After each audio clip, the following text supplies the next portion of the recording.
कुलकर्णी, हमारे साथ एक छात्र जुड़ रहे हैं जो कि और जेरूसलम में रहते हैं, भारतीय हैं और जेरूसलम में रहते हैं। हम जरा उनसे वहां का हाल, वहां की स्थिति पूछ लेते हैं। पृथ्वी, अगर आपको मेरी आवाज आ रही है तो मैं चाहूंगी कि आप बताएं कि क्या उस हिस्से में भी कुछ ऐसा आपको ये अलार्म्स, ये सायरन्स, ये मिसाइल अटैक जो है वो वहां पर भी आपको देखने को मिल रही है? हाँ हाँ, कुछ देर पहले अराउंड 150 मिसाइल्स आए थे ईरान से। और हमें नोटिफिकेशन मिला कि सेफ रूम पे चले जाओ इमीडिएटली। तो हम वहाँ पे चले गए। और तकरीबन 30 मिनट तक हम वहीं पे रहे, और उसके बाद हमें मैसेज मिला कि वहाँ से बाहर आ सकते हैं। तो हम अभी वापस आए हैं बाहर। और अभी अभी सब ठीक है। आप लोग पूरी तरह से सेफ हैं? वो बॉम्ब शेल्टर में हाँ आप लोग रहे? हाँ हाँ हाँ, हम बॉम्ब शेल्टर में रहे ऑलमोस्ट हाफ एन आवर तक, या। और उस पूरे ड्यूरेशन में आपको वो सायरन सुनाई देते रहे? नहीं, सायरन मिलता है। मिलने के बाद हमें नोटिफिकेशन मिलते रहते हैं कि कहाँ कहाँ पे मिसाइल आ रहे हैं। हम्म। तो उसके हिसाब से हम तो बॉम्ब शेल्टर जेरूसलम में के एरिया में आप कह रहे हैं कि लगभग 150 इस तरह के आप लोगों को मिसाइलों के या आने की सूचना मिली? या नॉट नॉट जस्ट जेरूसलम, और सेंट्रल इजराइल भी, टेल सेंट्रल अवीव के इसराइल आसपास। भी। हाँ वहां पर कितने आप इंडियन स्टूडेंट्स होंगे पृथ्वीराज? क्योंकि मुझे लगता है कि सब भारत में देख रहे होंगे आपको, जिनके बच्चे या रिलेटिव्स वहां पर रहते हैं इस समय। तो कितने लोग हैं आप लोग, और सब सुरक्षित हैं? क्या आपने कुछ सुना कि कहीं पर कोई ऐसा कोई मिसाइल गिरा हो, या फिर सब हम समझें कि सब जो हवा में ही जो आयरन डोम से विफल हो गए? हाँ, आई मीन मोस्टली अभी न्यूज़ मिल रहा है कि सब कुछ जो भी है इंटरसेप्ट कर चुके हैं। हम्म। और बहुत ही माइनर इंजरीज हुए हैं टेल अवीव एरिया में, जहाँ पे वो भी श्रापनल की वजह से कुछ इंजरी, माइनर इंजरीज हुए हैं।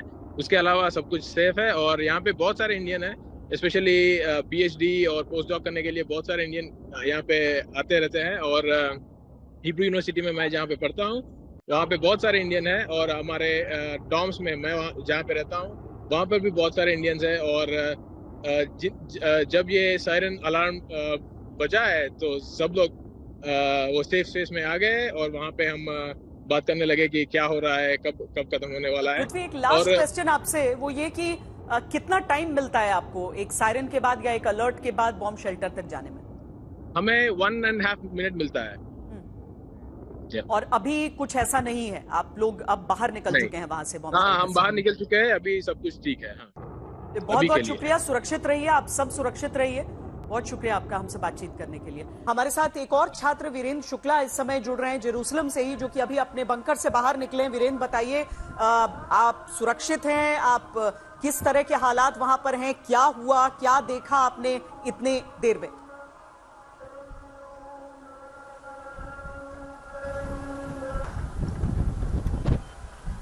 वीरेंद्र, आपको आवाज आ रही है?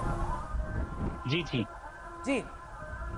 ये जो पिछला 1 घंटा गुजरा है आप सबका वहां पर, मतलब वो तस्वीरें देखकर दिल दहल उठे किसी का। किस किस चीज से आप लोग गुजरे हैं? क्या हुआ था? अब क्या, अब पूरी तरीके से सब ठीक है, सुरक्षित हैं, आप लोग निकल आए हैं बंकर से बाहर? जी हाँ मैम, अभी तो हम लोग बाहर आ गए हैं। और यहाँ बंकर में जाने के पहले भी जैसे कि न्यूज़ चैनल से, और जहाँ पे मैं यूनिवर्सिटी में पढ़ रहा हूँ वहाँ से, तो सारे मैसेजेस हम लोगों को पहले ही प्री आ गए थे कि आपको शेल्टर के नज़दीक में ही रहना है। हम्म। तो पहले से ही प्रिपरेशन कर ली गई थी और सारे शेल्टर हाउस खुले थे। और हम लोग फिर जैसे ही सायरन की आवाज़ आई, और उसके लिए एक स्पेसिफिक ऐप इजरायली गवर्नमेंट ने दिया हुआ है, और सभी लोगों के मोबाइल में है वो लगभग। तो उसके ड्यूरेशन में जब तक सायरन था तब तक हम लोग वहीं शेल्टर हाउस में थे नीचे। और हाँ, सिचुएशन तो पैनिक थोड़ी जरूर हो जाती है, लेकिन थैंकफुली इसराइल के पास ये सारी एडवांस टेक्निक्स और आयरन डोम इंटरसेप्ट ये है, तो इसकी वजह से हमें कोई दिक्कत नहीं हुई। बस हाँ, थोड़ी मेंटली तो परेशानी हो जाती होती है। मन में चिंता है, अभी मन में डर है? मैम, मैं तो यहाँ से यहाँ लगभग मुझे 3-4 साल हो गए हैं, तो अभी मैं थोड़ा सा यूज टू हो गया हूँ, क्योंकि ये 1 साल से चल रहा है। लेकिन हाँ, मैं कह सकता हूँ कि जो नए लोग हैं उनको जरूर मन में डर होगा। और हम तो थोड़ा सा अभी कॉन्फिडेंट हैं कि हाँ, इजराइल कर सकता है ये, मतलब हमारे ऊपर कोई यहाँ फर्क नहीं पड़ेगा। और ऐसा हुआ भी, जैसे देखा कि जैसे मैं ट्विटर फॉलो कर रहा था, देख रहा था कि 400 से ज्यादा बैलिस्टिक मिसाइल और रॉकेट सब कुछ आए, लेकिन अभी तक के हिसाब से, रिपोर्ट के हिसाब से कोई इंजरी कहीं नहीं है। चलिए, सुरक्षित रहिए वीरेंद्र, आप सब। बहुत धन्यवाद हमसे जी जी। बातचीत करने के लिए। जी, तो जेरूसलम से जो भारतीय छात्र हैं वो हमारे साथ जुड़े। हालांकि जिस तरह की वहां पर परिस्थितियां हैं उसमें सब सुरक्षित जरूर हैं, इसीलिए जनरल कुलकर्णी, जब हम इस तरह का एक आक्रमण देखते हैं इजरायल के ऊपर, तो देखिए आयरन डोम को लेकर बहुत सारी चीजें ग्रे एरिया में भी उसके दुश्मन देशों के बीच रहती हैं।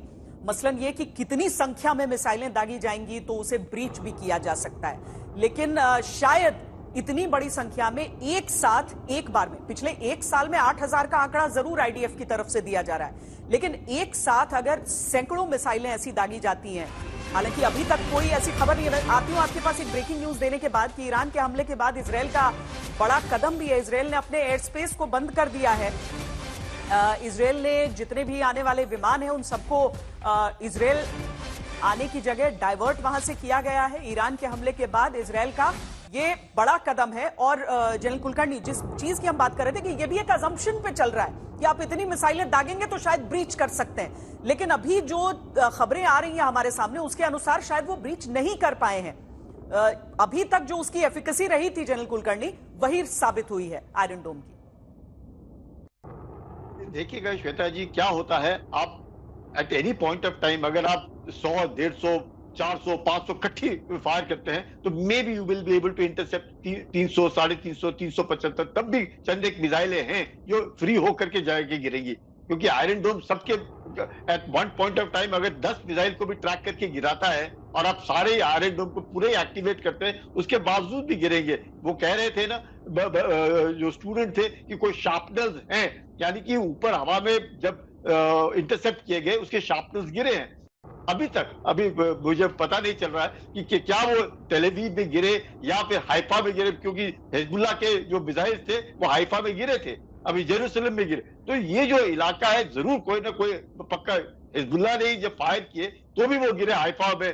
तो ये कहना कि 100% नहीं हो सकता है, कहीं ना कहीं बिल्कुल चूक होगी। और उसी के लिए इजरायली है ऐसा देश जिसके पास पूरे के पूरे बंकर्स हैं और वो अंडरग्राउंड शेल्टर में जाते हैं। आपने देखा कि हमास के गाजा पट्टी में शेल्टर्स नहीं होने के कारण कितने लोग मर गए, 41,000 लोग मर गए और 2 लाख के आसपास घायल है वहां पर। हिजबुल्लाह के यहाँ पे अंडरग्राउंड ये नहीं है, वो वहां पे दिक्कत होती है। इजराइल में क्यों कैजुअलिटीज कम है? क्योंकि उनके पहले खबर लगती है, सारे के सारे जैसे वो बता रहे थे 1.5 मिनट में वो बंकर के अंदर चले जाते हैं। 1.5 मिनट मतलब आप समझ सकते हैं कि बंकर उसी के घर के नीचे ही है या बगल में बना हुआ है।